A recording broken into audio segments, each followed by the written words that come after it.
Hey guys, what's going on? It's Aqatix here, finally bringing you guys a tutorial, and in this video I'm going to be showing you how to make a render like this.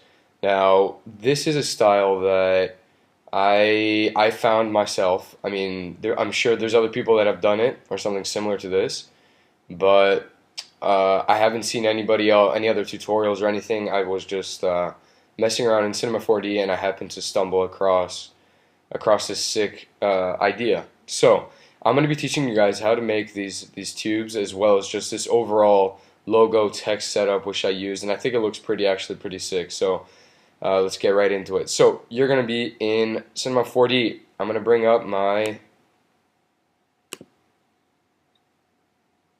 Is it recording? It is recording. Okay. So this is my setup because I'm going to be showing you guys the settings that I use for my atom array. And yes and no, to answer the yes question. It's very easy. And no, you don't need any plugins. So you can have a vanilla version of Cinema 4D and you'll be able to do this. And that's a pretty sick and unique thing. And that basically shows you how many things, just the basic tools in this program, how many cool things you can do with it. So to begin with, you are going to use a spline. So you're going to use a freehand to draw, and depending on how your text is located and stuff like that, you usually want to make it accordingly. So for example, if I want a tube to be coming out behind this letter Q, I'm going to draw my spline. Sorry about any of the noise you might be hearing. There's some problems with the plumbing.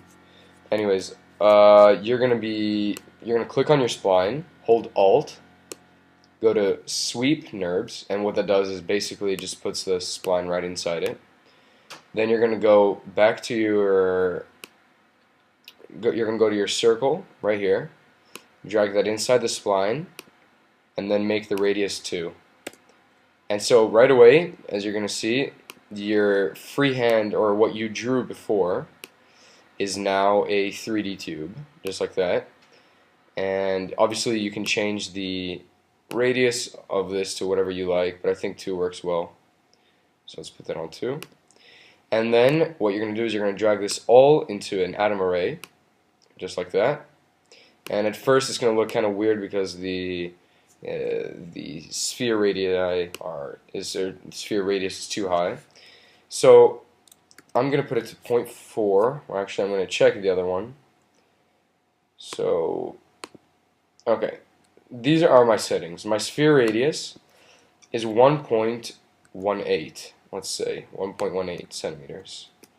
And my cylinder radius is 0.4. And what that does is right away, on random parts of your tube, it's going to add these little circles, or I don't know what you want to call these, like rings that go around your tubes, and it gives it a nice tube effect.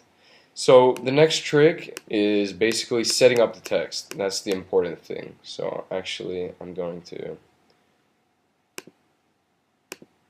okay, that's not what I wanted to do. Let's hide these. Okay, so you're going to bring in your text. I'm not going to change the font or anything like that because I'd have to load up my font list and it takes forever. So you're just going to write anything. So here I'm just going to write tutorial, or just tut, like that. Then when you have your text selected, you're going to go to MoGraph, Random Effector, and then random right here. And right away you're going to see your letters all messed up, but that's fine, you can fix that. You click on your random, go to parameter, and mess a bit with the X, Y, and Z values. So what this does is it changes the location of the letters, and for example, how far apart they are in 3 dimensions. So you're just going to play around with this. I tend to leave this pretty centered, just like that, as if it were back to normal. And then you select the rotation check right here, and this is where you can do whatever you want. And I tend to have them slanted out and up, and then you can turn them however you like. So let's say I'm going to want it like this. Next step is, so this basically gives you a nice natural random effect onto your letters. It'll obviously look better if you use a different font, and it usually looks better with longer words as well. So next step is copy pasting your text, or actually no, never mind, I take that back, we can do that later. So you're going to get your text and you're going to hit the letter C on your keyboard. Essentially what this does is it allows you to move around all the letters of your text individually, and so now I have complete control of the letters. So for example, I'm going to relocate them, especially for this style. It tends to look better when the letters are very close together, nearly on top of each other, I'd say. So I'm just going to position them like so. So they are randomized like that. And there we go. And so what I do now is, now that I have my text ready, I'm going to hit this little button right here on the top right, and I choose the bottom right window. This is the bird's eye view of your text. You're going to do the freehand, the spline, and you're just going to pick some random places where you want your splines to come out of. So for example, I want them coming out of the T's like this, because I think it's going to look well on the back, look good on the background. And then you're going to look at your side view of your text, which is the bottom left, and this is where you kind of do up ones like this. And the final one, it's actually, this is kind of the harder one of them. Basically, here you're just going to do, it's going to loop through your text, so you're going to want to make sure you get it through your letters like so. And then you can just go back to your normal window. You're going to see they're all going to be messed up because of your view. That's fine, you can always change that later. So I'm actually not going to use that one. And this is the one that's going to be looping through my text. I'm just going to rotate this so that it's facing like that. There we go. Push that back a bit, and then we're just going to essentially, I'm gonna cheat here, but you're gonna redo the same, or actually, I guess I can't do that. You're gonna do the same thing. You're gonna hold Alt, go to Sweep NURBS, bring in a circle, which is under your spline menu. Make sure the radius is 2. Hit Enter. Drag it in between the spline and the sweep, and I'm actually just gonna duplicate this. It's going to be easier. So there we go. Copy paste, and we're just going to drag in the other splines. So as you can see, make sure the order is correct. You need to have the circle, then the spline.